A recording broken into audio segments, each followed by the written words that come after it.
Hello everyone, and welcome to the Week 4 video review. Our first clip focuses on players' numbering. Here we have a kick play in which two players are both wearing the number 9. Remember that no two players of the same team shall participate in the same down wearing identical numbers. This is a live ball foul, penalized 5 yards from the previous spot. Our next clip highlights a recent rule change in which we have a fair catch on a free kick. Remember that if a Team B player makes a fair catch of a free kick behind their own 25-yard line, the ball belongs to Team B at its own 25-yard line. The next snap shall be from midway between the hash marks unless the team chooses to designate a different spot on or between the hash marks. Referees and short wings. Remember that a completed fair catch will cause the ball to immediately become dead. Therefore, we would not give the whine signal to start the game clock in these situations unless it's an unclean fair catch with a muff or a bobble. Our next clip focuses on mechanics for deep judges and plays to the corner. Here we see that we have a tight catch along the sideline in the corner of the end zone. Our side judge does a nice job of pivoting and straddling the sideline so he can look directly down the line and determine whether or not the player got a foot inbounds. Back judges, remember that once the ball is airborne, if possible, we want you to float toward the corner and be ready to assist the deep wings if we need to make a ruling as to whether or not the player stepped out of bounds over the end line. We also get a good look at the mechanics for corner plays in which we always want the deep wing and the back judge to be looking at each other and giving a verbal and nonverbal confirmation or declination as to whether or not the ball was caught. One last note for back judges and short wings. Sometimes we may not have any help to provide as to whether or not the player stepped out of bounds during the catch, but we can still help by cleaning up the play and making sure the player maintains possession through the catch. The next few plays involve catch, no catch, fumble plays. Now we've talked about these types of plays before, but I wanted to show these clips in succession to illustrate the difference between a catch and fumble and a no catch. So let's take a look at all three plays. Now remember the driving philosophies regarding these plays. No cheap fumbles. The player must maintain control of the ball long enough to perform an act common to the game, and if in doubt, it's an incomplete pass. Here we have a crossing route by the receiver that's highlighted, and we see almost immediately after he touches the ball, he is contacted in such a way that does not allow him to maintain possession of the ball. This one's fairly easy.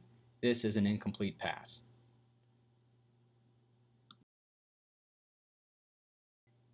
Here's play number 2, in which we have a receiver that curls and tries to make a pivot to turn upfield.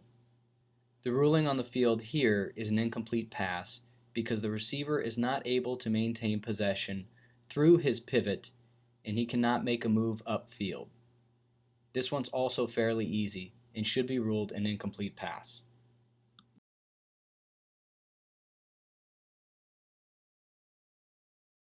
This third illustration of catch, no catch, fumble was ruled a catch and a fumble on the play. And we can see that the timing of the play and the feel of it is very different than the one we just saw. This play was ruled correctly. This is a catch as the receiver has enough time to maintain possession, tuck the ball, and turn to make a move upfield. Take a look at these two plays again in slow motion and get a sense of the timing and whether or not they should be ruled incomplete or complete. Remember that when ruling on these types of plays, let's use our philosophies to help our judgment. Additionally, at the moment of judgment, let's do our best to be still so our eyes have as clear a snapshot of the action as possible.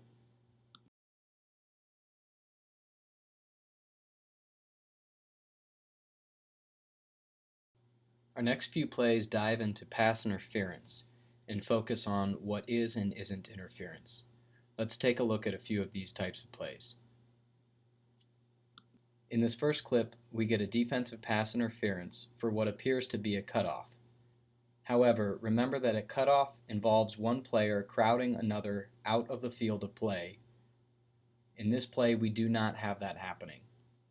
We have a defensive player with good position that turns to make a play on the ball.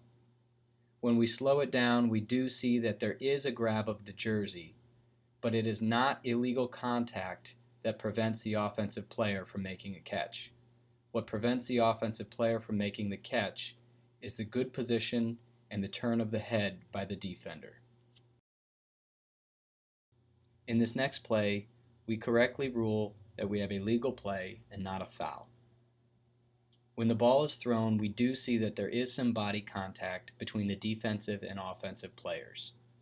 At first glance, some may want to categorize this as a defensive pass interference for early contact. However, remember that for pass interference, we need to have an obvious intent to impede, and we must have a material impact on the play. In this play, we do not have that. We have a legal play with two players that have an unhindered opportunity to make the catch. Here we get a defensive pass interference for what appears to be a hook and turn. When we watch this play, we see that there's very little restriction on the offensive player, and the defender really just makes a good play to bat away the pass. It just comes into our vision on the end zone view, but we do have a hand around the back of the offensive player, but it doesn't turn the player. At the moment when the defender bats away the pass, the shoulders of the offensive player are not turned, and so therefore we should not have a flag on this play. Remember, we need to see the restriction. Additionally, take a look at the angle that the back judge has on this play.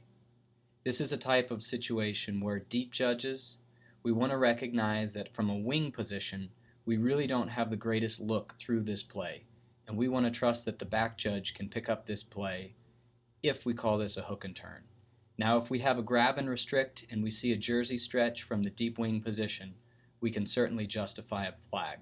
But remember, work to get good angles and recognize when we do have a good angle versus when we don't have a good angle to officiate the play. Here we correctly do not have a flag, as we allow both the offensive and defensive players to hand fight, and neither one restricts the other player from an opportunity to catch the pass in the end zone.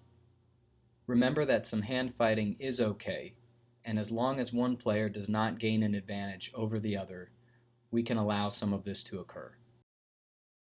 Keep in mind, though, that once we see restriction, be it a jersey pull or one arm being clamped down, that is when we would want to put a flag on the play. This last play lends itself to some good discussion for this week's pregame. Take a look at the offensive formation and make sure we pregame how to handle these trips receiver sets. If we don't know who our keys are at the snap, it makes it more difficult to officiate these plays. Talk as a crew this week about whether or not you think the contact between the offensive and defensive players is incidental or if it is intentional and should be flagged. If it should, would you have offensive or defensive pass interference?